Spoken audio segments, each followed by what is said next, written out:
Hello everyone, this is Indra Vikram. Welcome to social school.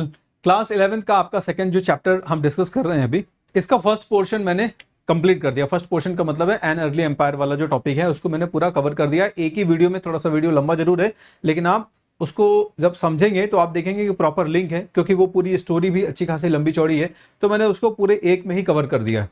अब यहां पर भी हम कोशिश यही करने वाले हैं, कुछ ऐसा ही। हालांकि ये छोटा सा टॉपिक है, द थर्ड सेंचुरी क्राइसिस, पर इसके साथ मैंने इसके बाद वाले जितने टॉपिक हैं तो मैक्सिमम पॉसिबल टॉपिक्स को मैंने कवर करने की यहाँ पे कोशिश की है। तो अगर पॉसिबल हो पाया तो इनफैक्ट हम इस चैप्टर को कंप्लीट भी कर लेंगे इसी वीडियो में। तो थर्ड सेंचुरी क्राइसिस से अपनी स्टोरी को हम शुरू कर रहे हैं। अब इसके पहले का पूरा बैकग्राउंड आपको बहुत अच्छे से क्लियर है। अब जिस बैकग्राउंड के बारे में हम डिस्कस करने जा रहे हैं वो बड़ा सिंपल सा है, नाम से ही समझ में आ रहा है कि कुछ क्राइसिस शुरू होगी, कुछ प्रॉब्लम्स शुरू होंगी। तो रोम बहुत कुछ एक्सपैंड हो चुका है, और एक्सपेंशन के साथ साथ क्या है, ऑब्वियसली कुछ ना कुछ पॉलिटिकल, इकोनॉमिक, सोशल इश्यूज आते हैं। तो शुरुआत आएगी पॉलिटिकल फ्रंट पे। पॉलिटिकल फ्रंट पे कुछ प्रॉब्लम्स आने वाली, और यहीं से ये जो प्रॉब्लम शुरू होने वाली हैं इन्हीं को कहा जा रहा है थर्ड सेंचुरी क्राइसिस। पूरा का पूरा जो टाइमलाइन है वो बहुत अच्छे से समझ में इसलिए भी आ गया होगा, ऐसी मैं आशा करता हूं कि आपने जो पिछला वीडियो देखा है उसमें मैंने आपको बकायदा लिंक करके बताया है कि रोम में किस किस तरीके से कौन कौन सी फेजेस में क्या क्या डेवलपमेंट हुए हैं। तो यहां पर थर्ड सेंचुरी का मतलब समझ रहे हैं आप, ठीक है। 225-35 के आसपास कुछ पॉलिटिकल इवेंट्स होंगे ऐसे जिनकी वजह से रोम में बड़े बहुत ही खतरनाक, कह दूं मैं, राजनीतिक हालात बनेंगे, कुछ बहुत ही डेंजरस पॉलिटिकल कंडीशंस बन जाएंगी। चलो, so third century crisis. The third century crisis brought the first major signs of internal strain. Internal strain की बात कर रहा हूं मैं यहाँ पे, तो देखो समझ लो इसको, इंटरनल स्ट्रेन था क्या। इसमें ये 3-4 लाइनें जो यहाँ पे लिखी हुई हैं ये तो समझना ही है, इसके साथ साथ मैं कुछ बता दूंगा कि इंटरनल स्ट्रेन में कौन कौन सी चीजें इंक्लूड हैं। अब क्या है, देखो कि 230s के आसपास एम्पायर जो है वो बहुत सारे फ्रंट पे, ये रोमन एम्पायर अगर मैं मान लूं कि ये पूरा रोमन एम्पायर है, थोड़ी देर के लिए एज्यूम कर लो कि ये सर्किल जो है वो रोमन एम्पायर है, तो रोमन एम्पायर जो है वो हर एक फ्रंट पर फाइट कर रहा होगा, ठीक है। हर एक फ्रंट का मतलब है कि बेसिकली 4 ही फ्रंट होते हैं, ठीक है। तो नॉर्थ, ईस्ट, साउथ, वेस्ट, इस तरह से अगर हम उसको मान लें तो लगभग जो नेबरिंग छोटे छोटे प्रोविंसेस हैं, इन नेबरिंग छोटे छोटे प्रोविंसेस में जो ट्राइब्स हैं, ठीक है, जो डिफरेंट ट्राइब्स हैं, चाहे गॉल हो जाएं, चाहे फ्रैंक हो जाएं, चाहे जर्मन हो जाएं, तो इस तरह की बहुत सारी छोटी छोटी ट्राइब्स हैं, लोकल ट्राइब्स हैं ये। अब इन ट्राइब्स के साथ साथ तो प्रॉब्लम है ही है, इसके अलावा आपको बहुत अच्छे से पता है, जब हमने चैप्टर शुरू करा था उसी समय हमने ये भी डिस्कस किया था कि एन एम्पायर अक्रॉस 3 कॉन्टिनेंट में दो बड़े एम्पायर का जिक्र है। एक रोमन एम्पायर जिसके बारे में हम पूरा डिटेल में पढ़ेंगे, और एक दूसरा है ईरानियन या पर्शियन एम्पायर जिसके बारे में हम जब जब रेफरेंस आएगा तब तब पढ़ेंगे, है ना। तो यहां पर फिर से रेफरेंस आ रहा है आपके पर्शियन एम्पायर का, ईरान का। तो 2 मेजर फ्रंट्स तैयार हो रहे हैं, अगर मैं कह दूं वैसे, मतलब मल्टीपल फ्रंट्स तो ही हैं लेकिन इनमें 2 मेजर फ्रंट्स थे। एक तो ट्राइबल कॉन्फ्लिक्ट इस समय चल रहा है, और इन ट्राइब्स का जो रोमन एम्परर है इसके साथ में इशू है। इसके अलावा ईरान में भी कुछ पॉलिटिकल डेवलपमेंट्स होंगे। इन डेवलपमेंट्स में ईरान थोड़ा और पॉलिटिकली ज्यादा कंसोलिडेट हो जाएगा, ज्यादा स्ट्रांग हो जाएगा, और यहां पर जो वॉर एक्सपीडिशन शुरू होंगे उनमें रोमन एम्परर्स जो है वो डिफीट हो जाएंगे, तो वो एक समस्या होगी। चलो, सो फ्रॉम 230s, अब इसके पहले मतलब ये जो वाली लाइन समझाऊंगा इसमें 225 लिखा है, कंफ्यूज होने की जरूरत नहीं, पूरी कहानी लिंक हो जाएगी। देखो तो 230s के आसपास क्या है, रोमन एम्पायर बहुत सारे फ्रंट पे लड़ रहा है। अब कौन कौन से फ्रंट पे लड़ रहा है वो मैंने आपको एक तरीके से बता दिया। तो उसमें क्या हुआ कि 225 के आसपास ईरान में एक डायनेस्टी आ रही है जिसका नाम है ससैनियन डायनेस्टी, ठीक है। ईरान में ये जो डायनेस्टी है, इस डायनेस्टी में एक बहुत इंपॉर्टेंट रूलर है जिसका नाम है शापूर। तो ये जो डायनेस्टी है, ससैनियन डायनेस्टी, ये अपने आप में ना सिर्फ पॉलिटिकली मजबूत है, मिलिट्री एक्सपेडिशंस भी इसके काफी तेजी से होंगे आगे, बल्कि ये लोग क्या करेंगे, अगले 15 सालों में ये काफी ज्यादा एक्सपेंशन कर लेंगे, बड़ा विस्तार कर लेंगे, और इनकी जो बाउंड्रीज हैं वो आ जाएंगी एकदम यूफ्रेट्स रिवर को टच कर रहे होंगे। और यूफ्रेट्स रिवर ही आपने पढ़ा था कि एक तरीके से रोमन एम्पायर की भी बाउंड्री बना रही है। तो रोम के एकदम बाजू में आके खड़े हो गए, रोम के एकदम बाउंड्रीज में आके खड़े हो गए। चलो, तो कॉन्फ्लिक्ट तो इनएविटेबल है, कॉन्फ्लिक्ट होगा, अवश्यंभावी है ये। चलो, तो जब ये दूसरा रूलर बना, ससानिड डायनेस्टी का सेकंड रूलर है जिसका नाम है शापूर। शापूर फर्स्ट नाम है, शापूर इस तरह से करके इसको प्रोनाउंस करते हैं, शापूर। तो ये जो शापूर है, इसने, इसका एक फेमस इंस्क्रिप्शन है, ठीक है, रॉक इंस्क्रिप्शन है, जिसमें ये शो किया है, बाकायदा इमेजेस भी बनी हुई है, इसकी कार्व आउट किया गया है, उसी में घोड़े पे बैठा दिखाया गया है, और रोमन एम्पर है वलेरियस जिसको डिफीट करता है, तो ह्यूमिलेटेड कंडीशन में है वो रोमन एम्पर। तो उस इंस्क्रिप्शन में बाकायदा ये एक्सप्लेन कर रहा है, लिखा रहा है। बाद में ग्रीक्स ने इसको जब डिकोड किया, मतलब बहुत अच्छे से इस इंस्क्रिप्शन को पढ़ा इन्होंने, ग्रीक लोगों ने, यूनानी लोगों ने, तो हमें वो स्टोरी समझ में आई। क्या है, क्या लिख रहा है शापूर कि इसमें मैंने, इस युद्ध में मैंने क्या किया है, रोमन एम्परर को, रोमन आर्मी को डिफीट किया है। लगभग 60,000 के आसपास आर्मी को मैंने ईस्टर्न कैपिटल एंटियोक से बंदी बनाया है। तो that was the huge achievement. 60,000 को तो बंदी बना रहा है, कुछ को किल किया होगा, तो अपने आप में एक अच्छा खासा विध्वंसक युद्ध है, मतलब कहने का कि बड़ी ह्यूमिलिएटेड डिफीट है रोमन एम्परर के लिए, ठीक है। तो एक तो ये बहुत इंपॉर्टेंट फिगर हो गया। अब इसी में क्या था, एक इंपॉर्टेंट कहानी ये भी है, ये समझ लो कि ये क्राइसिस जो शुरू हो रही है ना, इस क्राइसिस में एक तो ये चीज हो रही है, रोमन एम्परर का ज्यादा से ज्यादा ध्यान जो है वो किधर जा रहा है, 225 और 30 के बीच में, इन 5 सालों की बात है, ठीक है। इनफैक्ट 5 साल और बढ़ा दो, 225 के आसपास रोमन जो एम्परर है उसको ससानीड्स डिफीट कर रहे हैं, ठीक है। और आगे आते आते 230 पे जब रोमन एम्परर का ध्यान पूरी तरीके से इनसे लड़ने में रहेगा, ठीक है, तब ये जो रीजनल ट्राइब्स हैं, आसपास की ट्राइब्स हैं, ये भी रोम के ऊपर अटैक करना शुरू करेंगे। क्लियर है।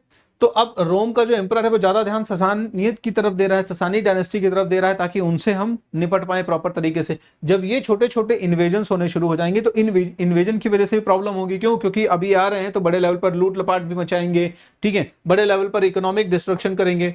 तो इसी समय क्या हुआ कि ये from 223 to 480 there were repeated invasions in the provinces near to Black Sea, Alps, 7 Germany, ठीक है, जर्मनी। तो this is the place, this is the time, ठीक है। मतलब ये वो जगह है जहां से आप समझ रहे हो कि कुल मिला के क्राइसिस शुरू हो गई, बिल्कुल शुरू हो गई। धीरे धीरे जैसे ससानीद ग्रो कर रहे हैं वैसे वैसे वो एक थ्रेट पोज कर रहे हैं रोमन एम्परर के लिए। और फिर 225 में तो बाकायदा डिफीट ही कर दिया अगले 2 सालों बाद।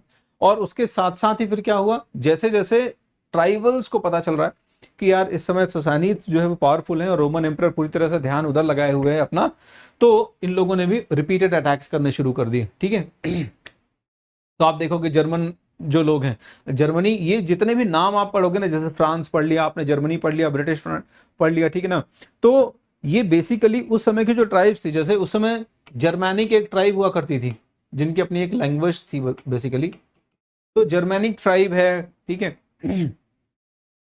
और ये फ्रैंक ट्राइब्स है बेसिकली, ठीक है, गॉल्स हैं और वाइकिंग्स हैं, ये बहुत सारे छोटे छोटे ऐसे ट्राइबल्स लोग हैं, बारबेरियंस कह सकते हो आप इनको एक तरीके से, जो रोमन प्रोविंसेस में आके अटैक किया करेंगे, लूटपाट मचाएंगे और वहां से रिसोर्सेज को लेके जाएंगे, बहुत प्लंडर मचाएंगे, कुल मिला के मतलब तोड़ा ताड़ी मचाएंगे बेसिकली। तो इनसे भी परेशान है रोमन एम्परर। अब इसी के दौरान क्या होता है कि 235 के आसपास की बात है जो आपने पीछे अभी जस्ट पढ़ी, जब ये बाकायदा बहुत सारे ट्राइबल्स अटैक कर रहे हैं, इन्हीं में से जर्मनिक ट्राइब जो है, तो जर्मनिक ट्राइब के लोग बहुत ही ज्यादा आतंक मचा के रखेंगे। तो अब उस समय एक एम्परर है सेवेरियस, ठीक है, सेवेरियस अलेक्जेंडर नाम था इसका। तो ये जो है, ये बेचारा ध्यान ज्यादा किधर दे रहा है, सेवेरियस अलेक्जेंडर ससानियत लोगों की तरफ ज्यादा ध्यान दे रहा था। अब जब ससानियत लोगों की तरफ ज्यादा ध्यान दे रहा था तो इधर आर्मी के जो फ्रंटियर एरियाज में जो आर्मी के लोग डिप्लॉयड थे, तो उन्होंने कहा साहब थोड़ा सा इधर भी ध्यान दे लो, ये जो जर्मन लोग हैं बड़ा प्रॉब्लम मचाए हुए हैं। तो कुछ एक प्रॉब्लम हो गई थी, इसने डिप्लोमेटिकली उसको सॉल्व करने की कोशिश की सेवेरियस अलेक्जेंडर ने, बट वो डिप्लोमेटिक स्टेप जो था सेवेरियस अलेक्जेंडर का वो उल्टा पड़ गया। रोम की जो सेना है उसको उसका कदम बिल्कुल अच्छा नहीं लगा, और इनफैक्ट उनको ये लगा कि हमारा जो एम्परर है वो जर्मनी के खिलाफ, ये जर्मनी की तरफ अनड्यू रिस्पेक्ट शो कर रहा है, जबकि उसको चाहिए था कि हमारी सेना लेके चले और एकदम पूरा कुचल उचल के दे, उनको एकदम बढ़िया एक लेसन दे। ऐसा हुआ नहीं, तो आगे जाके सेवेरियस अलेक्जेंडर की हत्या कर दी गई। क्लियर है? मतलब रोमन एम्परर को एसेसिनेट कर दिया गया। आर्मी के ही कुछ लोग हैं, रोमन आर्मी के लोग हैं, जिन्होंने अटैक कर दिया और उसको मार दिया। ठीक है, ये थोड़ा सा मतलब लो प्रोफाइल रखा गया इसको पहले शुरुआत में, लेकिन जैसे ही मर्डर हो गया ऑब्वियस ही बात है स्ट्रैटेजी के साथ, पूरा कॉन्स्पिरेसी के साथ ऐसा कहना चाहिए, प्रॉपर काम हुआ, और इसी के साथ प्रॉब्लम ज्यादा गहराई पर चली गई। अब क्राइसिस जो है वो ज्यादा थोड़ा सा डीप हो गई। तो जैसे ही उसके बाद फिर दूसरे एम्परर्स बने, तो उन एम्परर्स के साथ प्रॉब्लम ये था कि अब रोमन जो कमांडर्स थे, आर्मी के जो बहुत सारे कमांडर्स थे, इनके बीच में भी राइवलरी शुरू हो गई, इनके बीच में भी एक तरीके से राइवलरी शुरू हो गई, इनके बीच में युद्ध जैसी स्थिति बन गई। क्यों? क्योंकि लगभग अब हर एक ग्रुपिंग्स हो गई थी, तो ग्रुपिंग्स के लोग चाह रहे थे कि जो रोमन एम्परर बने वो हमारा सपोर्टर हो एक तरीके से, या फिर हम डिसाइड करें कि कौन बनेगा, या फिर हम ही गद्दी पर बैठ जाएं। क्लियर? तो इस तरह से सिचुएशन क्रिएट होगी। अच्छा, रोम में वैसे भी आपको पता है कि बड़ा इजी है, एक जो एम्परर बनने का तरीका है उसमें सक्सेसरशिप के कोई बहुत ज्यादा रूल्स रेगुलेशन वैसे नहीं होते थे। क्लियर? तो बड़ा आसान था इनको ये डिक्लेयर करना कि भाई हम पिछले जो रोमन एम्परर है उसने हमको एक तरीके से वो किया है, सपोर्ट किया था, उसी ने हमको डिक्लेयर किया था, उसी ने हमको अनाउंस किया था। तो यहां पर जैसे ही ये सेवेरियस की डेथ हुई उसके बाद फिर बहुत जल्दी विद इन 47 ईयर्स जो है 25 एम्परर्स आप देख रहे हैं कि चेंज होते चले गए। और ये क्यों हो रहा है? ये सिर्फ और सिर्फ इस वजह से हो रहा है क्योंकि ये जो इंटरनल स्ट्राइफ चल रही है, इस इंटरनल स्ट्राइफ में एक, जैसे मान लो जो पहला ग्रुप ऑफ जो आर्मी का रहा होगा, जिन लोगों ने मर्डर प्लॉट करा होगा सेवेरियस का, वो गद्दी पे बैठे होंगे, या उनका कमांडर जो रहा होगा वो गद्दी पे बैठा होगा एज अ नेक्स्ट एम्परर। इसके बाद फिर दूसरे लोगों ने उसका मर्डर प्लॉट किया होगा या उसके अगेंस्ट वॉर वेज कर दी होगी। तो इस तरह से करके बहुत इंस्टेबिलिटी क्रिएट रही, और लगभग मतलब आप ये मान के चलो कि 50 सालों में 25, मतलब हर 2 साल में एक एम्परर जो है वो चेंज हो रहा है, कुछ इस तरह से एवरेज निकल के आएगा। तो 25 एम्परर्स जो है, even approx 2 year, not exactly, तो 47 ईयर्स में 25 एम्परर्स चेंज हो गए। And at the same time अब यहां पर इंटरनल स्ट्राइफ तो चली रही है, इंटरनली फाइट्स चल रही हैं इन लोगों के बीच में। अब इंटरनली फाइट्स तो चली रही हैं इन लोगों के बीच में, रोमन आर्मी भी जो है वो पूरी तरीके से किस चीज पर ध्यान दे रही है कि ग्रुप में बट गई है रोमन आर्मी, और वो ध्यान बस इस चीज पे दे रही है यार कि हम एक्चुअल ड्यूटी हमारी हो चाहे ना हो, रोमन बाउंड्रीज को डिफेंड कर पाए हम या ना कर पाए, लेकिन हमारा ये जो इंटरनल कॉन्फ्लिक्ट चल रहा है इसमें जो जिस ग्रुप को सपोर्ट कर रहा है वो इमर्ज हो विक्टोरियस। तो कुल मिला के वो आंतरिक कलह में, इंटरनल डिस्प्यूट जो है उसमें ज्यादा ध्यान दे रहे हैं, बजाय इसके कि वो रोम की रक्षा करें, रोम की सीमाओं की, रोम की बाउंड्रीज की रक्षा करें। तो ऐसे में series of German tribes of rather tribal confederacies begin to move against the Rhine Danube. अब देखो, जहां पर रोम की बाउंड्रीज है, राइन नदी, डेन्यूब नदी, ये वो रिवर्स है, आपने शुरुआत में आपने पढ़ा हुआ है कि राइन, डेन्यूब, यूफ्रेट्स, ठीक है, ये सब बाउंड्रीज बना रहे थे, सहारा वगैरह ये सब बाउंड्रीज बना रहे थे। यानी जो रोमन एम्परर एक अच्छा खासा एक स्ट्रॉन्ग इमेज रखता था, उस रोमन एम्परर की तो कोई बहुत ज्यादा वो वैल्यू है नहीं, और जो छोटी छोटी वो थी प्रोविंसेस थी, उन प्रोविंसेस की जो ट्राइब्स हैं वो एंटर कर रहे हैं बाउंड्रीज को। क्लियर है? तो इनमें से जैसे जर्मन ट्राइब हो गई, इन जर्मन ट्राइब के सीरीज ऑफ अटैक होंगे, और इन सीरीज ऑफ अटैक में ये बेसिकली कहां तक आ जाएंगे, ये राइन और डेन्यूब के रिवर्स की बाउंड्रीज क्रॉस करके, और बहुत सारी छोटी छोटी और जो प्रोविंसेस हैं इनको एनक्रोच कर चुके होंगे। तो आप देखोगे कि ये प्रॉब्लम जो है अब बड़ी तेजी से और डीपेन हो रही है, और ज्यादा गहरी चली जा रही है। लेकिन आगे जाके फिर क्या होगा, अप्रॉक्स अगर मैं कहूं कि 480 दिया है इसमें, तो एग्जैक्टली तो नहीं, लेकिन इसके और आसपास 200, मतलब इसके और पहले, काफी पहले 200 ये लगभग 50 साल के ये 47 जो आपने कहा, मतलब 50 ईयर्स के आसपास की मेन क्राइसिस थी। मतलब कोई बहुत ज्यादा ऐसा नहीं था कि बहुत ज्यादा लंबे समय तक चली, लेकिन 50 साल भी अपने आप में सफिशिएंट होता है किसी एक पर्टिकुलर एम्पायर जो कि जिसकी ग्रोथ बहुत ज़्यादा मैटर करती है। वैसे ही उसकी जो डिजेनरेटिव ग्रोथ है वो भी मैटर करेगी ना। जो आगे वाली ग्रोथ है, 50 साल बहुत होते हैं, तो 50 साल में जब 25 रूलर हो गए, और वो रूलर भी कोई बहुत डेवलपमेंट काम करने वाले नहीं थे, डेवलपमेंट तो छोड़ो, इनफैक्ट वो पीछे ले जाने वाले थे, है ना, कोई विजन के साथ तो आए नहीं थे, गद्दी पे बैठना बस उनका रोल था। तो 275 के आसपास फिर जो है ऑरेलियस करके रोमन एम्परर है, ये फिर वापस से रीयूनाइट करने की कोशिश करेगा, और फिर फाइनली जो है 480 आते आते, या इनफैक्ट 280-85 आते आते पूरी तरह से क्राइसिस खत्म हो जाएगी। 480 आते आते तो फिर वापस से रोमन एम्परर पहले की तरह स्ट्रांग होगा, और रोमन एम्पायर जो है वो पहले की तरह एक्सटेंडेड हो जाएगा, और इनफैक्ट उसके 2 पार्ट भी हो जाएंगे। क्लियर है? For the administrative convenience 2 part में डिवाइड हो जाएगा। तो इस तरह से आकर आफ्टर 50 ईयर अराउंड 275 to 80 इसके आसपास एक क्राइसिस जो है वो कंप्लीट हो जाएगी, खत्म हो जाएगी। तो मुझे लगा क्राइसिस भी एक बार कंक्लूड कर दूं मैं। यहां पर एक क्राइसिस जो है वो आपकी खत्म होती है, और क्राइसिस के बाद जो है वो नेक्स्ट चीज शुरू होती है आपकी, उस पर हम ध्यान देते हैं, जो कि यहाँ का थोड़ा सा जेंडर है, लिटरेसी है, कल्चर है, किस तरीके का जेंडर डिस्क्रिमिनेशन था कि नहीं था, किस तरीके का जेंडर रोल था रोम में, क्या लिटरेसी थी, वाइड स्प्रेड लिटरेसी थी, अगर तो बहुत अच्छी बात है, नहीं थी तो होना चाहिए था। क्यों? क्योंकि जिस हिसाब से रोम में सिटीजनशिप के प्रोविजंस हैं तो राइट्स तो मिलने चाहिए। फिर कल्चर की बात अगर हम करें तो किस तरह का कल्चरल डेवलपमेंट हुआ रोम में, ये सारा कुछ आप देखोगे जेंडर लिटरेसी और कल्चर में। तो पहले हम जेंडर के बारे में बात कर लेते हैं, ठीक है। रोम में जो मेल और फीमेल्स हैं, ठीक है, तो वहां पर आप देखोगे कि काफी कुछ आपको बड़े अच्छे अच्छे एग्जाम्पल्स देखने को मिलेंगे, काफी सारे बहुत बढ़िया एग्जाम्पल्स आपको देखने को मिलेंगे। Wide spread prevalence of the nuclear family, ये चीज हमें मेसोपोटामिया में देखने को मिल गई थी। तो मतलब जब आज से हजारों साल पहले, मतलब इस समय से हजारों साल पहले हो रही थी, तो ये चीज कोई बड़ी बात नहीं। तो रोम में हमें जॉइंट फैमिली ज्यादा देखने को नहीं मिलती। मेरे ख्याल से यूरोप में जो भी कल्चर आज का भी अगर न्यूक्लियर फैमिली का वाइड स्प्रेड है, तो इसकी रूट्स मतलब आज से कई हजार साल पहले से हैं। तो रोम में भी आपको जॉइंट फैमिली के बहुत ज्यादा एग्जाम्पल्स नहीं मिलेंगे, आपको यहां पर जो एग्जाम्पल्स मिलेंगे वो न्यूक्लियर फैमिली के ही मिलेंगे। न्यूक्लियर फैमिली आपको पता है कि इसमें कितने लोग हैं, इसमें सिर्फ 2 लोग हैं, ठीक है, ये हो गए, और इनका अपना 1 या 2 छोटे छोटे बच्चे हो सकते हैं, ठीक है, ऐसे। तो wide spread prevalence of the nuclear family was there, ठीक है। Adult sons did not live with their family, जब बच्चा बड़ा हो जाता था, वयस्क हो जाता था, तो वयस्क होने के बाद वो अपने उस परिवार के साथ नहीं रहता था जिस परिवार के साथ वो पला बढ़ा, जिस परिवार में वो पैदा हुआ और उसके बाद वो वयस्क हुआ, ठीक है। तो विवाह होगा, और विवाह होते ही या इनफैक्ट एडल्ट होते ही वो कोशिश ये करेगा कि मेरे पास मेरा खुद का घर हो।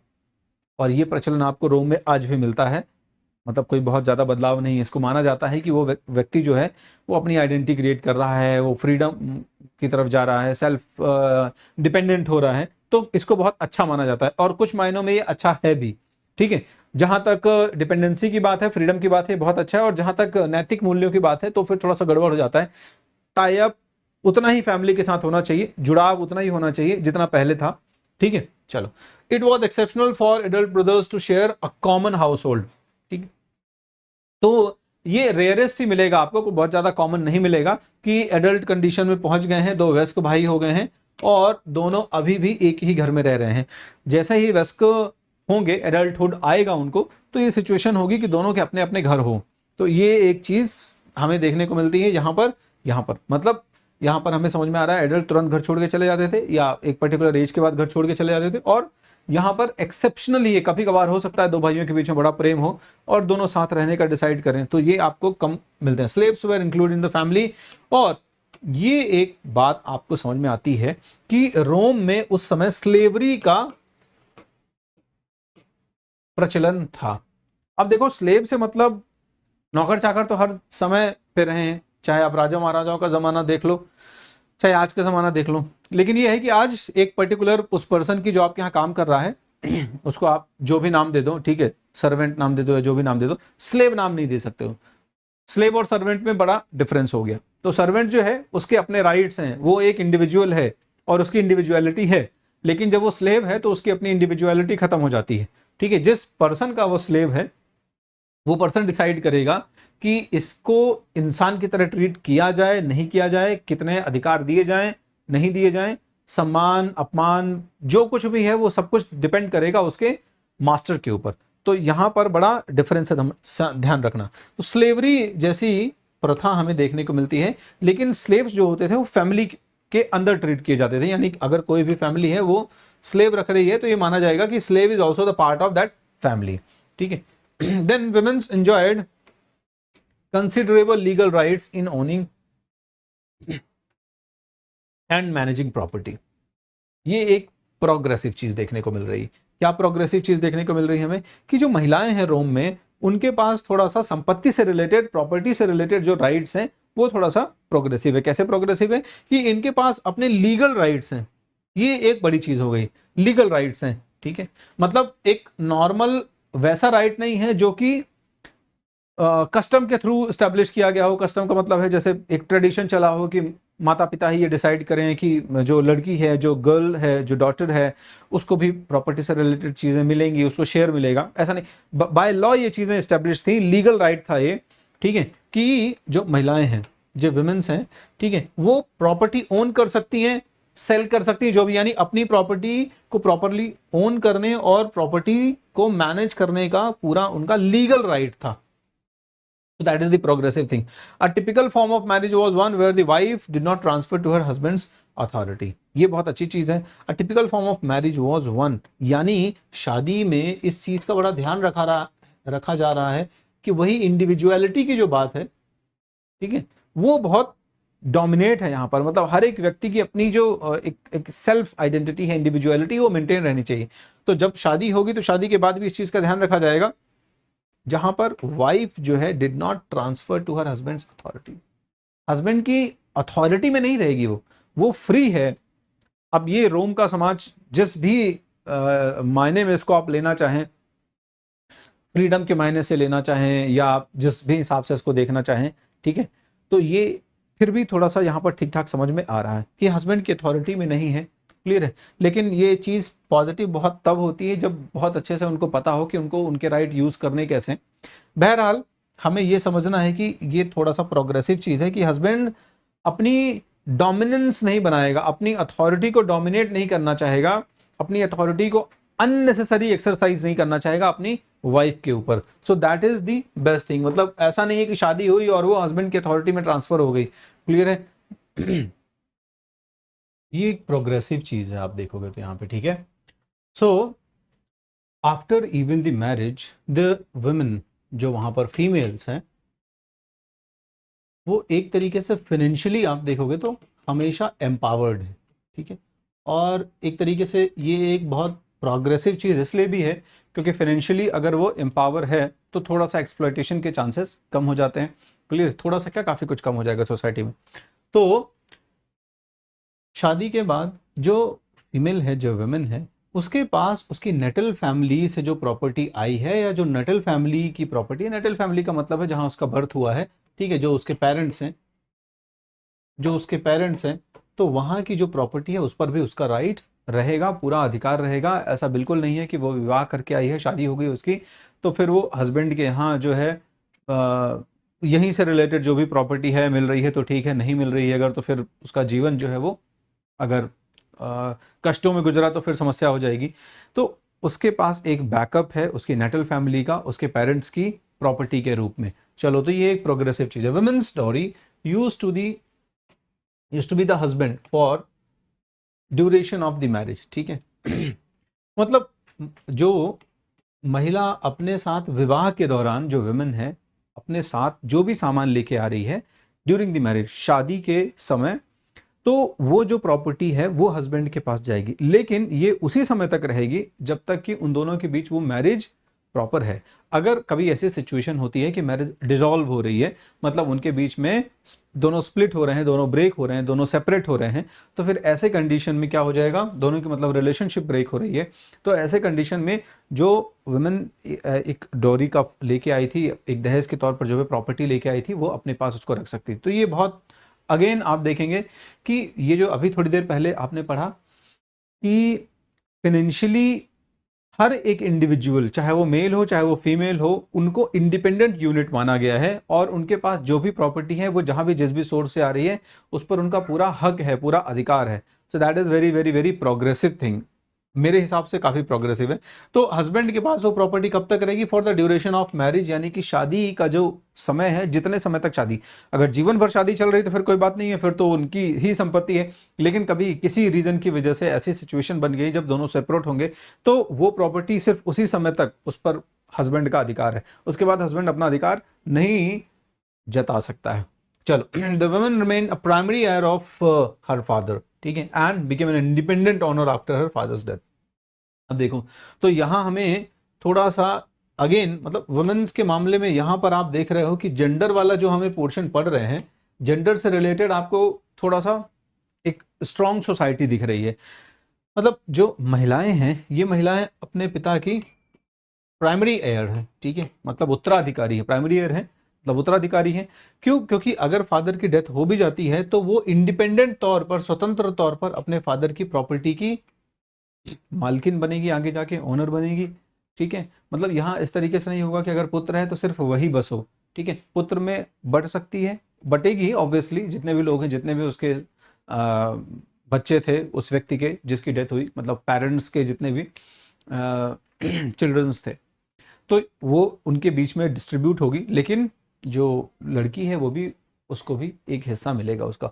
So that is the basically I would say कि प्रोग्रेसिव थिंग, तो उसकी फादर की डेथ के बाद जो वुमेन है उसको भी उस प्रॉपर्टी का हिस्सा मिलेगा, ठीक है। चलो, in law the married couple was not one financial entity, जैसा कि मैंने अभी आपको कहा कि शादी का मतलब ये नहीं है, ठीक है, कि ये दोनों लोग एक हो गए, ठीक है, कुछ एथिकली, मोरली और बाकी जो एक फिलोसॉफिकली है वो आप कह सकते हैं कि ठीक है, दे आर वन, ठीक है, आफ्टर द मैरिज की, ठीक है ना, दो जिसमें एक जान टाइप का जो भी फ्रेज चलता है, तो ठीक है, इन सब में आप बहुत अच्छे से मान के चलिए इस रिलेशनशिप को, हम एक इंडिविजुअल हैं, वी लव ईच अदर, इस तरह से जो भी फिलोसफी हो, बहुत अच्छी बात है। लेकिन कल को रियलिटीज जब लाइफ की आएंगी आपके सामने, और कई बार हो सकता है ऐसे सिचुएशन आपको समझ में आए कि यार बड़ा मुश्किल है अब एक साथ रह पाना, फिर अब अलग होना ही ऑप्शन है, तो फिर ऐसे सिचुएशन में क्या होगा, आप अपने आप को सपोर्ट करने के लिए बहुत सारा आपके पास जो बैकअप है वो हेल्प करेगा। अदरवाइज मान लो अगर इसमें सिर्फ एक ही पर्सन को फाइनेंशियली राइट मिलते तो दूसरा, स्पेशली जो मेल्स हैं वो प्रिविलेज में रहते, और फीमेल्स जो हैं उनकी लाइफ जो है बहुत ही डिप्लोरेबल हो जाती, बहुत ही कष्टमय हो जाती, बहुत ही संकटग्रस्त हो जाती, ठीक है। अक्सर हमें बाकी सोसाइटीज में या अलग अलग समय में अलग अलग जगह पर ये देखने को मिल जाता है, क्लियर है, जिसमें जो मेल पर्सन है उसके पास बहुत ज़्यादा प्रिविलेजेस होते हैं, वुमेन्स के पास बिल्कुल भी प्रिविलेजेस इस तरीके के नहीं होते हैं। तो यहाँ पर कानून खुद कह रहा है, कानून क्या कह रहा है, लॉ कह रहा है कि मैरिड कपल जो है, शादीशुदा जोड़ा जो है, ठीक है, वो एक फाइनेंशियल एंटिटी नहीं है, ठीक है, उसको आप शादी के तौर पर एथिकली मोरली एक मान ले, लेकिन जब बात आएगी फाइनेंस की, जब आएगी बात संपत्ति की, तो फिर ये दोनों एक एक इंडिविजुअल अलग अलग है। मतलब जिसके पास, ए के पास जो संपत्ति है, मेल के पास जो संपत्ति है, ठीक है, फीमेल के पास जो संपत्ति है, तो इन दोनों की जो संपत्ति है वो इनकी अपनी संपत्ति है। ऐसा नहीं होगा कि दोनों में से एक पर्सन ही सारी संपत्ति इनहेरिट कर लेगा या दावेदार होगा, कंटेंडर हो जाएगा, क्लियर है। So this is the best thing कि एक फाइनेंशियल एंटिटी नहीं है बल्कि दो हैं, ये दोनों अलग अलग फाइनेंशियल एंटिटीज हैं। बहुत बढ़िया। Wife enjoyed complete legal independence, ठीक है। अगर कभी ऐसे सिचुएशन है कि दो लोग कंसेंट के साथ बड़े आराम से रह रहे हैं और दोनों की मैरिज लाइफ बहुत बढ़िया चल रही है, so it's good and well. लेकिन कभी ऐसी सिचुएशन आती है कि उन दोनों में से किसी को भी लगना ये शुरू होता है कि अब हमारी जो शादीशुदा जिंदगी है, हमारी जो मैरिड लाइफ है, ये बड़े अप एंड डाउन्स के साथ है, तो फिर वो कोशिश करेंगे उसको मैनेज करने की। लेकिन कभी ऐसी सिचुएशन क्रिएट हो गई कि नहीं अब बड़ा मुश्किल हो गया हमें साथ रहना, तो यूरोप में हालांकि आज भी ये बड़ा आसान है मैरिज को डिसॉल्व कर देना, ये पुराने समय से शायद ट्रेडिशन चला रहा होगा उस चीज़ का। तो यहाँ पर आप देख रहे हैं कि विमेंस के पास पूरी लीगल इंडिपेंडेंस है, अगर वो चाहें, जब भी चाहें, तो आसानी से अपनी मैरिज को डिसॉल्व करने की प्रक्रिया को शुरू कर सकती हैं। इसके अलावा और भी, जैसे आप देख रहे हैं फाइनेंस से रिलेटेड, क्लियर है। हालांकि आप देखोगे आगे जाके कि जब काम करने की बात आती है, इतना आसान नहीं था। यहाँ देखने में जितना आप पढ़ रहे हो, अभी आप जब थोड़ा सा और आगे जाओगे, जब हम सोसाइटी की बात करेंगे, इनफैक्ट इसी में बात करेंगे, तो आप देखोगे कि इतना आसान नहीं होता था वुमेन्स के लिए डिवोर्स ले लेना या फिर अपने अपने अधिकारों को पूरी तरीके से इस्तेमाल कर लेना। देखने में अभी पढ़ने में बड़ा आइडियलिस्टिक लग रहा है और बहुत सुंदर लग रहा है, ठीक है। अभी देखो प्रैक्टिकल रियलिटीज थोड़ा सा आपको डिफरेंट लग जाएंगी, मतलब अभी एक अगले वीडियो में जैसे जैसे आप आगे बढ़ते चले जाओगे। चलो, सो डिवोर्स वॉज रिलेटिवली ईजी, तलाक लेना काफी आसान था, ठीक है। अ नोटिस ऑफ इंटेंट, आपको अगर ऐसा लग रहा है कि अब बहुत दिन हो गए रहते रहते साथ में और अब जम नहीं रही है दोनों के बीच में, झगड़ा झांसी अलग सुबह शाम दोनों का चलता रहता है, तो ऐसे कंडीशन में थोड़ा पीस ऑफ माइंड में रहा जाए, अपने अपने रास्ते चला जाए, अपनी अपनी जिंदगी सुकून से जी जाए। जब मान लो ऐसा ख्याल आ गया और वो ख्याल जो है वो एकदम कन्विक्शन बन गया कि नहीं अब ऐसा करना ही है, बहुत दिन हो गया, बहुत कॉम्प्रोमाइज करने की कोशिश कर ली अपन दोनों ने लेकिन अब नहीं जम पा रहा है, तो फिर क्या करना पड़ेगा, मतलब आपको क्या शो करना होगा, नोटिस ऑफ इंटेंट। आपको अपना एक इरादा जाहिर करता हुआ एक नोटिस जो है वो जारी करना होगा, एक नोटिस ऑफ इंटेंट देना होगा, ठीक है। कहाँ पर आपको पता है, जो पूरा एक एरिया है वहाँ पर है ना, उस पर्टिकुलर एरिया में, जैसे मान लो अगर आप विलेज या सिटी वाले एरिया में रहते हैं तो फिर आप जाएंगे सिटी काउंसिल वाले एरिया में, ठीक है। तो जो भी लीगल वहाँ पे बॉडी बनी होगी उस लीगल बॉडी के पास आपको जाके अपना एक इंटेंट शो करना होगा, नोटिस ऑफ इंटेंट वहाँ पे देना होगा। So this notice of intent, intent का मतलब आपको पता ही है, मतलब आपको अपने इंटेंशन शो करने होंगे, इरादे शो करने होंगे। So notice of intention has to be served, ठीक है। Needed to dissolve the marriage, बस इतना अगर आपने बता दिया कि भाई हमारा मन हो रहा है, क्या मन हो रहा है कि हम अपनी मैरिज को अब डिसॉल्व करें, तो ऐसा नहीं है कि तुरंत आपने नोटिस दिया और तुरंत डिसॉल्व हो गई, थोड़ा सा कोशिश करेंगे समझाने की, मैनेज करने की, है ना, कॉम्प्रोमाइज करवाने की, लेकिन फिर भी आपका इंटेंट मोर देन सफिशिएंट है आपकी मैरिज को डिसॉल्व करने के लिए। क्लियर है? तो कोई भी ये नोटिस ऑफ इंटेंट दे सकता है, ऐसा भी नहीं है कि नोटिस ऑफ इंटेंट जो है वो सिर्फ एक कोई पर्सन देगा, मतलब हस्बैंड की तरफ से नोटिस ऑफ इंटेंट आएगा या वाइफ की तरफ से नोटिस ऑफ इंटेंट आएगा, तो ऐसा नहीं है। Notice of intent can be served bye anyone, किसी भी पर्सन के द्वारा नोटिस ऑफ इंटेंट सर्व किया जा सकता है। और जैसे ही नोटिस ऑफ इंटेंट सर्व किया जाएगा तो मैरिज को डिसॉल्व करने की प्रक्रिया जो है वो शुरू हो जाएगी। So comparatively getting divorce is very very very easy. Moving further, males married in their late 20s, अब थोड़ा सा आपको कहोगे कि कैसे कैसे नियम बनाए हैं, ठीक है। तो जब भी मैरिज की बात आती है तो जो मेल्स हैं, ठीक है, अमूमन हमें एविडेंसेस से पता चलता है कि रोमन साम्राज्य में, रोमन एम्पायर में जो मेल्स होते थे, जो पुरुष वर्ग होता था, इसका जो विवाह होता था उसकी जो औसत एज हुआ करती थी वो थी 20 से 30 के बीच में, यानी 20 के बाद ही शादी करते थे। लेट 20s की बात कर रहे हैं हम, ठीक है, एंड अर्ली 30s की बात कर रहे हैं, मतलब 25 से 30 के बीच में शादी लगभग लगभग इनकी हो रही है। मतलब एक एवरेज एज अगर हम निकाल लें तो 25 से 30 के बीच में, ठीक है, बहुत बढ़िया एज है, ठीक है। तो 25 से 30 के, ऐसा नहीं है कि 20 में नहीं करेंगे, 20 में भी कर सकते हैं, पर 20 के बाद ही करेंगे, 20 के पहले पहले नहीं करेंगे, ठीक है ना। और 30 के पहले पहले कर लेंगे, कोशिश ये है। तो 20 के बाद और 30 के पहले पहले, और लेट 20s में तो बहुत सिंपल सी चीज़ है, 25 के बाद ही होगी, मतलब 26-27 के आसपास ज़्यादातर लोगों की शादियां हो जाया करती रही होंगी यहाँ पर रोमन साम्राज्य। Women were married off in the late teens और अर्ली 20s, मतलब एक अच्छा गैप देखने को मिल रहा है आपको, है ना। पुरुषों के लिए क्या है 25 से 30 के आसपास, लेकिन यहां पर ये अपनी लेट टीन और अर्ली 20s में शादी करेंगे, तो मतलब ये 15 से 20 के आसपास शादी कर लेंगी। तो एक अच्छा खासा आपको गैप देखने को मिलता है ना, कई बार 10 साल का भी गैप देखने को मिल रहा है आपको। लेट टीन्स में शादी करेंगी और अर्ली 20s में ये अपनी शादी जो है वो कर लेंगी। तो मान के चलो भाई, ठीक है, तो 15, 16, 17, 18, 19, 20 इस तरीके से करके, है ना, विवाह इनका कंप्लीट हो जाएगा। चलो बहुत बढ़िया। अमूमन इन जो एज है, इन एज का मतलब है कि एक ठीक ठाक हो गया, मतलब मैच्योरिटी अटेन कर ले रहे हैं दोनों इंडिविजुअल्स, ठीक है। और उसके बाद ही शादी की जो प्रक्रिया है, स्पेशली वैसे 18 साल के आसपास, शायद अर्ली 20s में हो रही है तो माइट बी 15, 16, 17, 18 के आसपास होती रहेगी, तो शायद 18 जो भी क्रॉस करने के आसपास ही होती रही होगी। फिर भी एक ठीक है, मतलब एक्सेप्टेबल कह सकते हैं उस समय की सोसाइटी के हिसाब से। बहुत पुरानी सोसाइटी के बारे में भी आप डिस्कस नहीं कर रहे हो कि बहुत प्राचीन की बात कर रहे हो आप, लेकिन कोई ऐसा भी नहीं है कि आज बहुत ज़्यादा, आज के हिसाब से देखोगे तो पुराना ही है। तो ठीक है, जो भी है उनके हिसाब से है, पर आपको समझना है पेपर में लिखने के हिसाब से तो क्या रहेगा आपका क्राइटेरिया, ये 25 to 30 and 15 to 20 around. Approx कह दो, ठीक है। मैरिजेस वर जनरली अरेंज्ड, ठीक है। तो ज्यादातर हमें जो इंडिकेशन मिलते हैं वो किस तरह के विवाह के इंडिकेशन मिलते हैं कि यहां पर व्यवस्था विवाह, इसको हिंदी में कह दिया अरेंज मैरिज को व्यवस्था विवाह। अब ये कैसा व्यवस्था विवाह है, इसका मतलब है कि माता पिता जो है वो व्यवस्था कर रहे हैं लड़की के लिए लड़के की, और लड़की वाले जो है वो व्यवस्था कर रहे हैं लड़के की। मतलब दोनों ढूंढ रहे हैं एक दूसरे को कि कहाँ सुटेबल जो है कंपैटिबल पेयर मिल जाए हमारी बेटी के लिए या हमारे बेटे के लिए।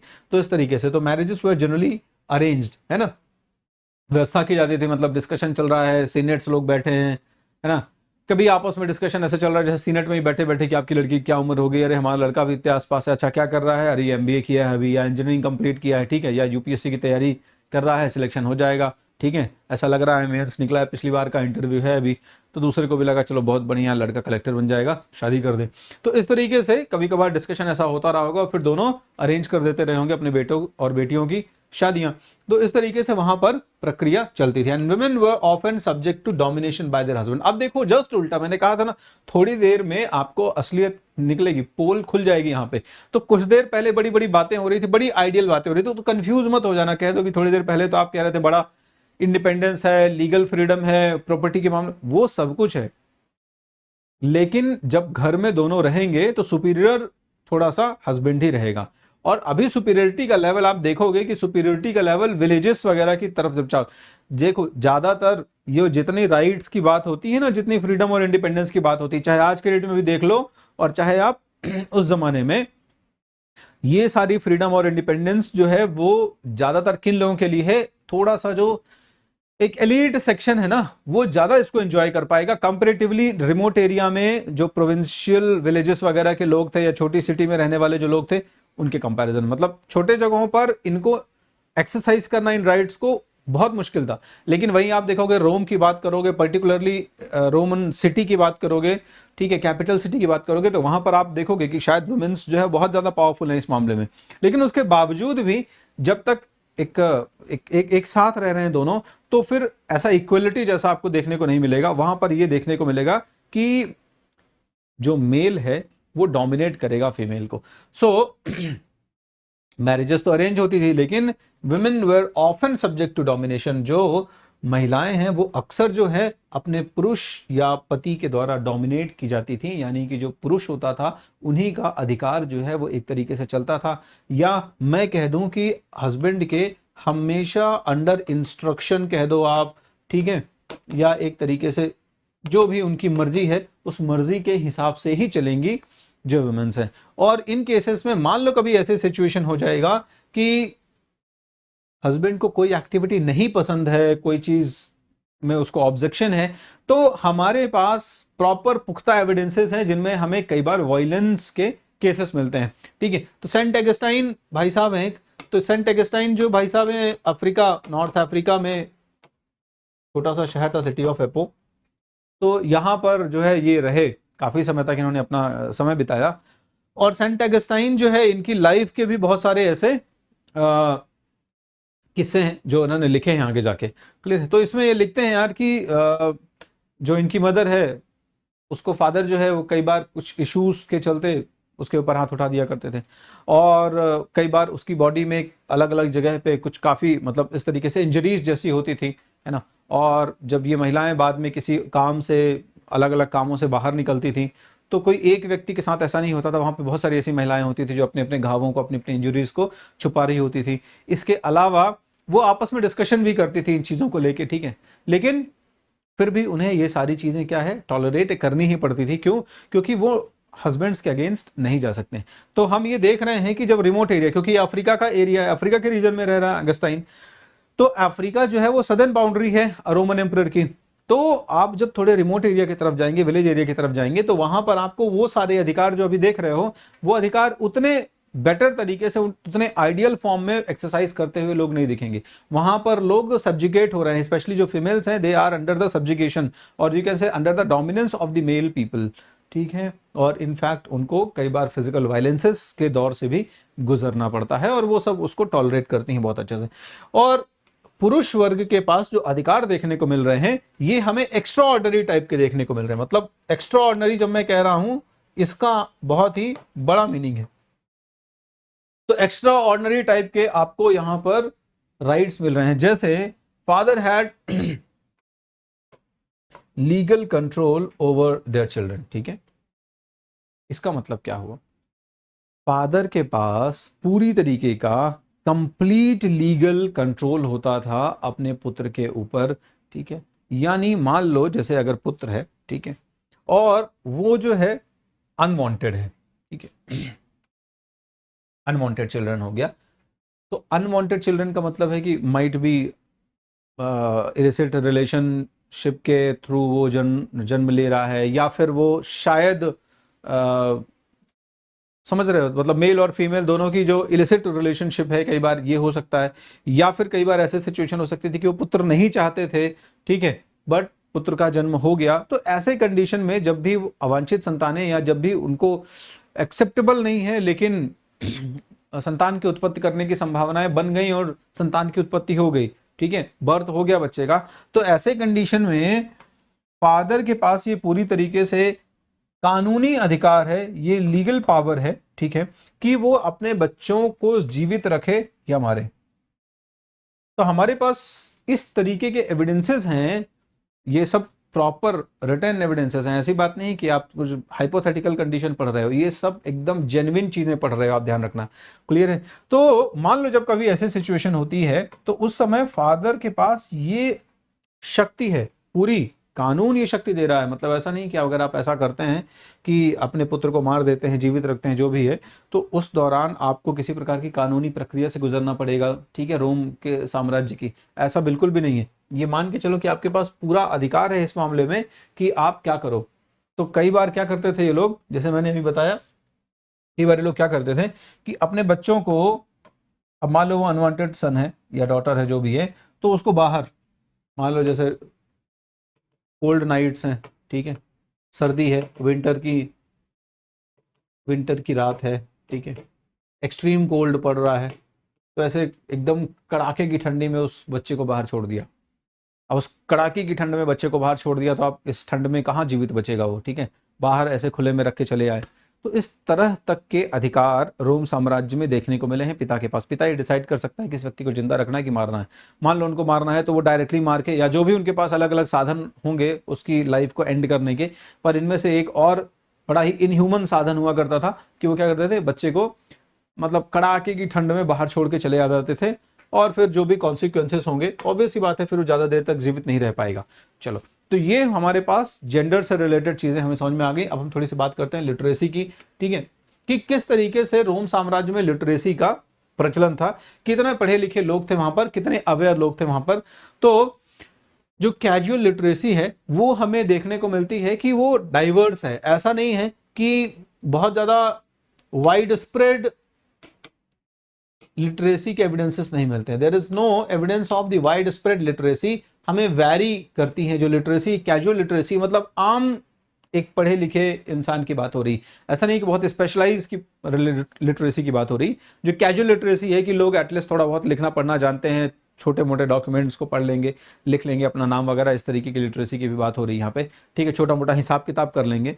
तो ये जो कैजुअल लिटरेसी है, कैजुअल लिटरेसी भी हमें डिफरेंट प्रोविंसेस में एम्पायर के वैरी करते हुए मिलती है, ठीक है, vary greatly between the different part of the empire. कुछ कुछ ऐसे पार्ट हैं एम्पायर के जहां आपको कैजुअल लिटरेसी की रेट जो है वो हाई मिल जाएगी, और कुछ कुछ ऐसी जगह है जहां पर आपको कैजुअल लिटरेसी की जो रेट है वो काफी लो मिल जाएगी, क्लियर है। फॉर एग्जांपल इन पोम्पेई, उदाहरण की बात अगर अपन कर लें, कुछ समझ लें, तो पोम्पेई जो है ये अपने ज्वालामुखी के लिए बहुत फेमस है, और आगे जाके एक कहानी भी है ना।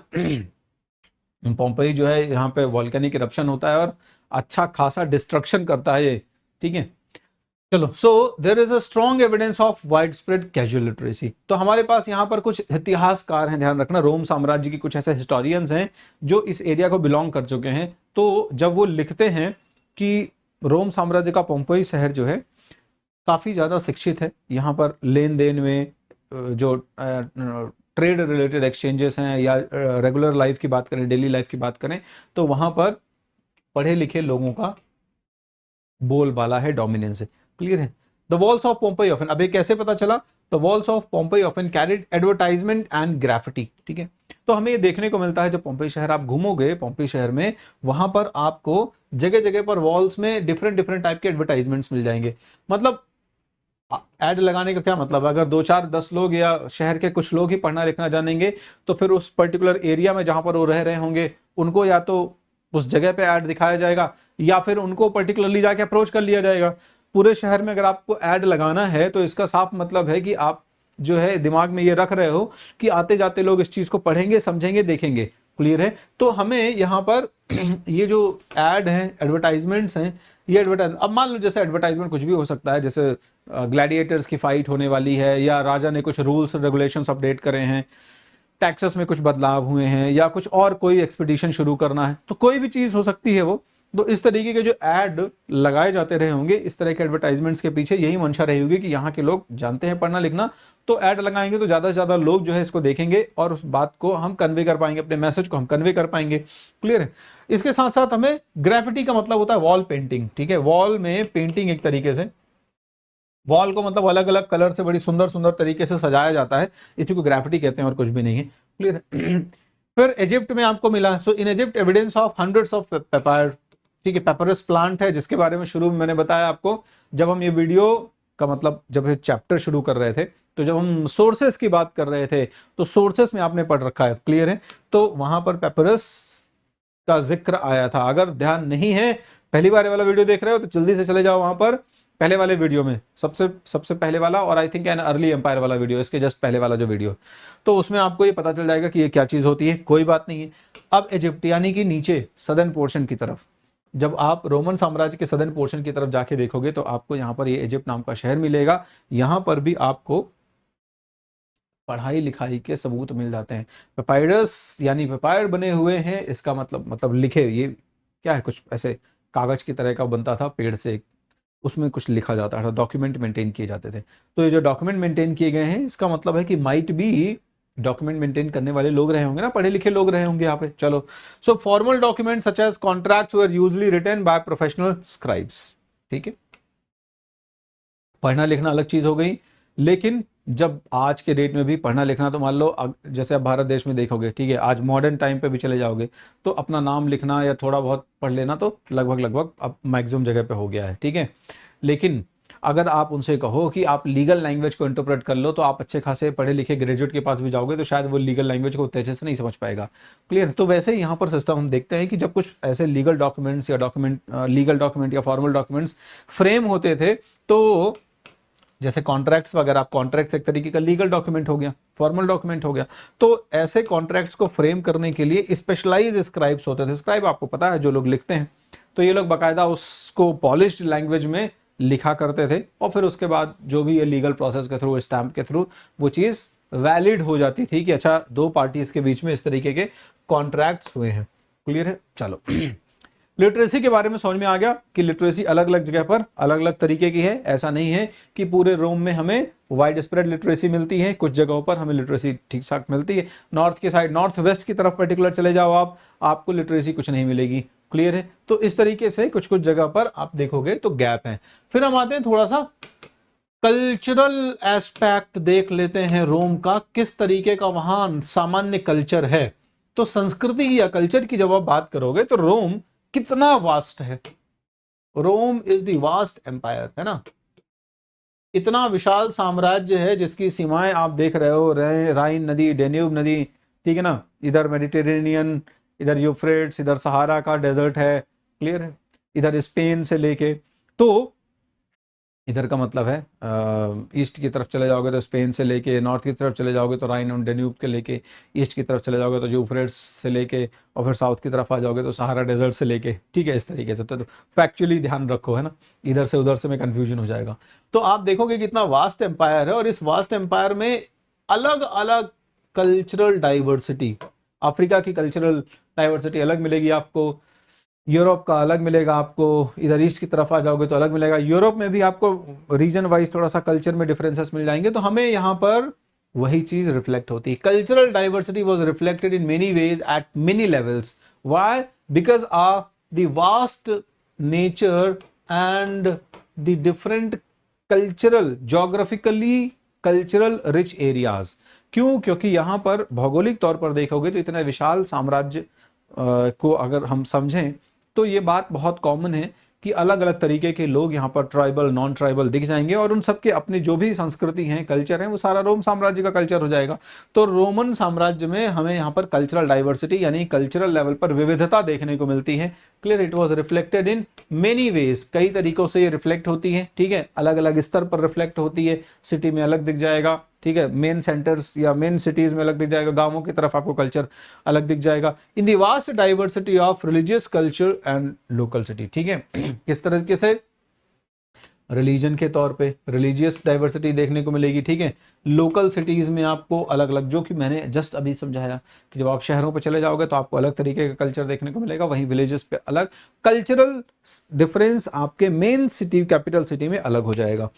द प्लूरलिटी ऑफ लैंग्वेज, जैसे उदाहरण के लिए कुछ कुछ चीज़ों की बात कर लेते हैं हम। कल्चर में सब यही आता है। कल्चर का मतलब है कि एक लंबे समय तक हमने जो भी पैटर्न्स, चाहे वो लैंग्वेज के हों, चाहे वो ट्रेडिशंस के हों, चाहे हमारे त्यौहार मनाने के हों, ठीक है, चाहे हमारे फूड हैबिट्स हों, ड्रेस पैटर्न, यानी जितनी भी चीज़ें हमारी जो रोज़मर्रा की ज़िंदगी में आती हैं बेसिकली, वही जब बहुत लंबे समय तक हमारी एक डेली लाइफ का हिस्सा बन जाती है तो वो उसको हम संस्कृति में गिन लेते हैं। तो यहाँ पर आप देखोगे प्लूरलिटी ऑफ लैंग्वेज, इतना वास्ट एरिया है। यहाँ पर ग्रीक भी बोली जा रही है, ठीक है, यहाँ पर लैटिन भी बोली जा रही है, जो कि मेन दो लैंग्वेजेस हैं। इसके अलावा आप चले जाओगे तो आपको जर्मनिक लोग मिल जाएंगे, जहाँ पर जर्मन लैंग्वेज है। ठीक है, फ्रैंका यानी कि यहाँ पर फ्रांस के एरिया में चले जाओगे तो वहाँ पे फ्रेंच लैंग्वेज देखने को मिल जाएगी। गॉल्स हैं, वाइकिंग्स हैं, ठीक है, ऐसे तमाम बहुत सारे ट्राइबल एरियाज हैं जहाँ पर लैंग्वेज के आपको थोड़े थोड़े डिफरेंसेस देखने को मिल जाएंगे। साउथ की तरफ आओगे, मतलब अफ्रीका की तरफ आ जाओगे, यहाँ पर भी ट्राइबल्स की अपनी कुछ अलग अलग लैंग्वेज है। तो प्लूरलिटी ऑफ लैंग्वेजेस, पूरे रोमन एम्पायर में आपको मल्टीपल लैंग्वेजेस देखने को मिलती हैं। क्लियर है? ये एक कल्चर का हिस्सा हो गया। The type of dress they used to wear, costume. शहरों में जब आप रहोगे तो देखोगे कि बकायदा, अभी आपने जस्ट देखा थोड़ी देर पहले मैंने आपको दिखाया, तो जब रोमन कपल दिख गया आपको, ये रोमन कपल जो दिख रहा है ये एलीट क्लास है एक तरीके का, ध्यान रखना। ये एलीट क्लास का एक आपको अटायर दिखाया जा रहा है यहाँ पे, ठीक है, परिधान दिखाने की कोशिश की जा रही है। तो बड़े बढ़िया तरीके से, सोबर तरीके से कपड़े वपड़े पहने हुए आप देख लो यहाँ पे ये दोनों भाई साहब लोग, ठीक है, भाई बहन, हस्बैंड वाइफ, जो भी कह दो, ठीक है, ऐसा। तो आप देखोगे इनकी जो स्टाइल है, इनकी जो ड्रेस का पैटर्न है, way of carrying the dress है, ये थोड़ा सा अलग दिखेगा। तो एलीट क्लास का अलग दिखेगा। शहरों पे चले जाओगे, खासकर कैपिटल सिटीज में, शहरों में तो स्पेसिफिकली आपको थोड़ा सा अलग दिखेगा, लेकिन जैसे जैसे आप गांवों की तरफ चले जाओगे वहां आपको थोड़ा सा इतना बढ़िया कपड़ा पहने हुए लोग नहीं मिलेंगे। ठीक है, मतलब काम भर का जो है परिधान, काम भर का कपड़ा उन्होंने पहन रखा है। तो इस तरीके से style of dress is different, costume is different as per the reason के हिसाब से अलग अलग है। ठीक है, ओकेशन के हिसाब से भी परिधान जो है वो अलग अलग है, ध्यान रखिएगा। ओकेशन का मतलब है जैसे कभी कभार फेस्टिवल जैसे सिचुएशन क्रिएट हो गए तो फिर कपड़े पहनने का जो पैटर्न है वो थोड़ा सा डिफरेंट हो जाएगा। The food people at there forms, ठीक है, ऑफ सोशल ऑर्गेनाइजेशन। तो हम देखते हैं कि रोमन एम्पायर में जो खाने की भी परंपरा है, खाने के मामले में देख ले, फूड हैबिट्स की बात कर ले अगर हम, तो फूड हैबिट्स के मामले में जो रोमन्स हैं, अब उस समय के हिसाब से देखोगे तो क्या होता है, बहुत ईजी है ये गेस करना। खाने में दो तीन चीजें हैं, अवेलेबिलिटी का ध्यान रखा जाता था, ठीक है, कि कोई चीज कब अवेलेबल है, और अवेलेबिलिटी के साथ साथ सीजनल जो चीजें होती थी, ठीक है, उनका बड़ा ध्यान रखा जाता था कि ये चीज इस पर्टिकुलर सीजन में अवेलेबल है तो उसको कंज्यूम करेंगे। अब इसमें सीरियल्स वगैरह हो गए, अनाज वगैरह हो गए, ठीक है, सीरियल्स, ग्रेन वगैरह ये सब हो गए, ठीक है, फ्रूट्स वगैरह हो गए, तो मीट वगैरह का कंजम्पशन हो गया। यही चीज़ें होती थी जो रोम में ज़्यादातर कंज्यूम की जाती थी, ठीक है। इसके अलावा और पेय पदार्थ जैसे कि वाइन और ये सब कुछ भी डिफरेंट तरीके से बनाई जाती थी, तो वो कंज्यूम होती थी। क्लियर है, मीट का बड़े लेवल पर कंजम्पशन होता था। पर ये बहुत ध्यान रखा जाएगा कि इसमें भी आपको ये वेरिएशन मिल जाएगा कि जब आप एरिया वाइज, रीजन वाइज अलग अलग जगह पे जा रहे हैं तो वहां पर अलग अलग तरीके का फूड हैबिट आपको देखने को मिलेगा। मतलब जब आप रिमोट रीजन की तरफ जाएंगे तो वहां पर फिर फूड हैबिट्स में आपको, अब वैसे भी आप पढ़ चुके हो, ठीक है ना, पिछले वीडियो में मैंने आपको ये बताया था रोमन साम्राज्य में कि जो गांव के एकदम विलेज के कोर, रिमोट विलेज के एरियाज हैं, उनको खाने तक की दिक्कत हो जाती है, इतनी किल्लत हो जाती है कि बेचारे रूट्स जड़े खा रहे हैं, है ना। एन अर्ली एम्पायर वाले वीडियो में हमने ये डिस्कस किया था कि जब कई बार क्या डॉक्टर गैलन वाला वो था एविडेंस था, ठीक है। तो रीजन के हिसाब से भी ऐसी सिचुएशन क्रिएट हो रही है कि कुछ कुछ रीजन्स में कुछ कुछ पर्टिकुलर सीजन्स में खाने की चीजें अवेलेबल हो रही हैं, लेकिन पर्टिकुलरली जब सीजन ऑफ हो जा रहा है तो सिटी में भले वो चीजें अवेलेबल हो क्योंकि वहां पर स्टोर करके रख ली गई हैं, विलेज एरिया में वो चीजें अवेलेबल नहीं होती हैं, इसलिए वहां के लोग फिर कुछ भी खा के किसी भी तरीके का फूड जो है वो यूज करके अपनी लाइफ को सस्टेन करने की कोशिश करेंगे। तो हमें यहाँ पर खाने पीने के मामले में भी बहुत सारा पैटर्न देखने को मिलता है। ठीक है, ट्राइबल स्पेसिफिक ट्राइबल एरियाज में तो खाने पीने के पैटर्न तो और ज्यादा थोड़ा सा मतलब नोमैडिक टाइप के ही हैं। नॉन ट्राइबल में यानी सेटलमेंट वाले प्रॉपर इलाकों में आपको थोड़ा बहुत सिविलाइज तरीके का फूड हैबिट देखने को मिलेगा। चलो, तो ये हो गया कल्चरल एस्पेक्ट। इसके अलावा सोशल ऑर्गेनाइजेशन जो है ना, इसके बारे में हम और डिटेल में अभी अगले वीडियो में डिस्कस करने वाले हैं। अच्छा, आज जो है अपने मैं कोशिश कर रहा था कि इस वीडियो को प्रॉपर और एक्सटेंड कर दूं और टॉपिक्स इंक्लूड कर दूं, पर थोड़ा सा आपके पॉइंट ऑफ व्यू से भी कि आपको भी कन्वीनियंट रहे, तो यहाँ हम 3rd सेंचुरी क्राइसिस और आपका जनरल लिटरेसी और कल्चर ही कवर कर रहे हैं।